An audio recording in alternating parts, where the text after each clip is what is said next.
Hey guys, haven't posted in a while. As we all know, the rivers in South Australia, Mo River, or not just South Australia, all the other states, the rivers are now starting to get back to their normal.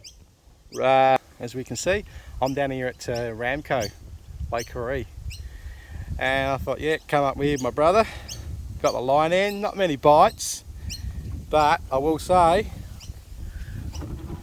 so far within 20 minutes, good feed of yabbies. I've got 2 nets in, got one there and one over near the boat ramp.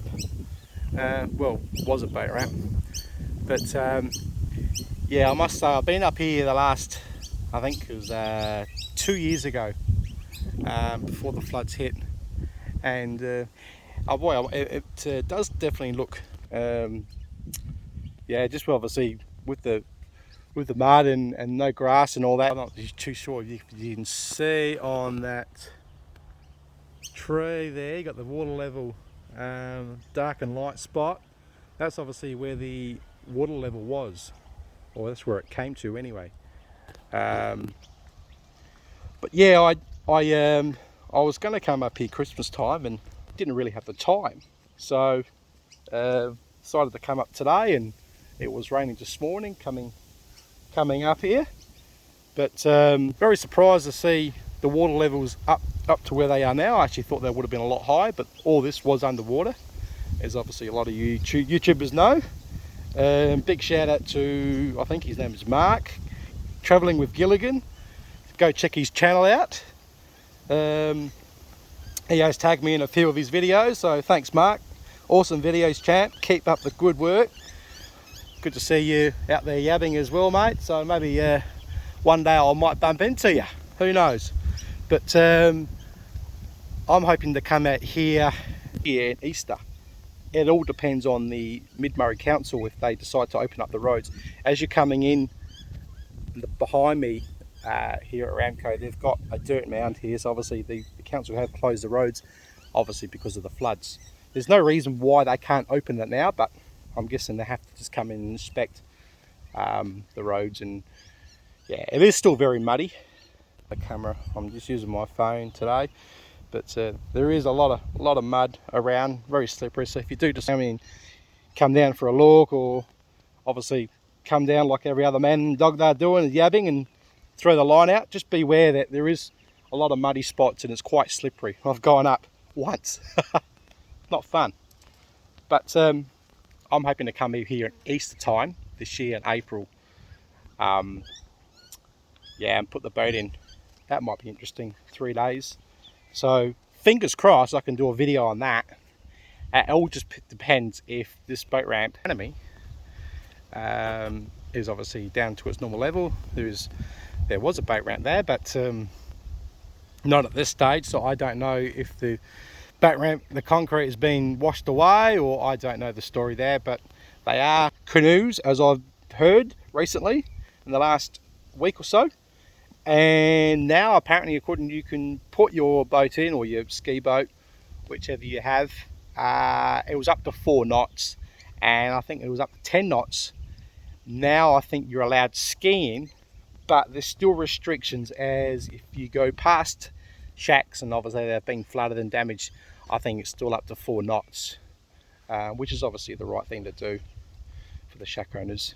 But we all got to do the right thing, but at the same time, I think enjoying life and get out there, have a bit of fun, and get back to the water sports here and the River Murray. I mean, look how wide this is on the camera. A hell of a lot wider, and I tell you what, it is flowing hard. And a lot of YouTube videos during Christmas, November, December, a lot of people call it the Black River, and I see why. There was a lot of parts, of the River Murray going from Loxton to Barmera to Barmer, up through Mannum, Murray Bridge and all that. There was parts of the river, and it was just, even up in a drone or a helicopter or a plane, you can see the colour of the river, and it was just dark black.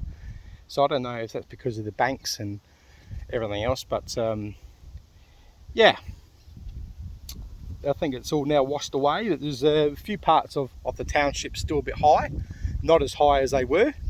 Good news for Manham. The ferry at Manham, and I know the one at Waikerie here, are now running. It's still just it's not now just now for the cleanup.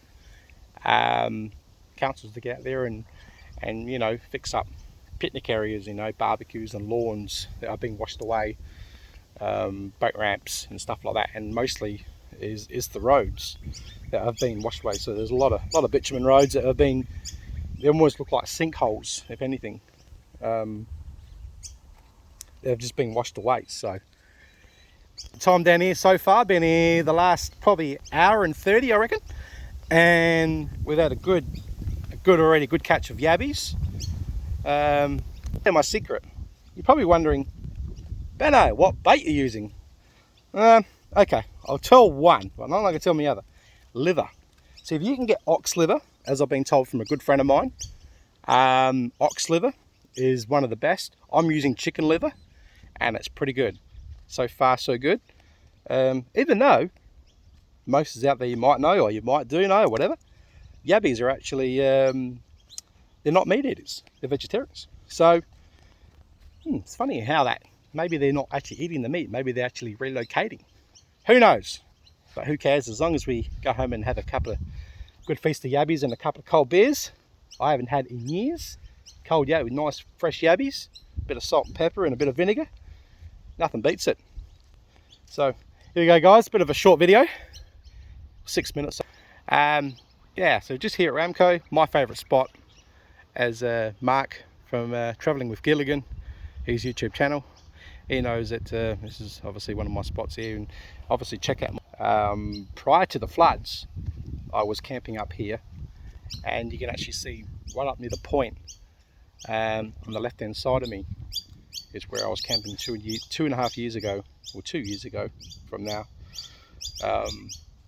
Yeah, and it definitely looks different. It looks a hell of a lot different to compare to what it looks now with the floods that were up, and now the water level's dropping. So yeah, all right guys, till next time, take care.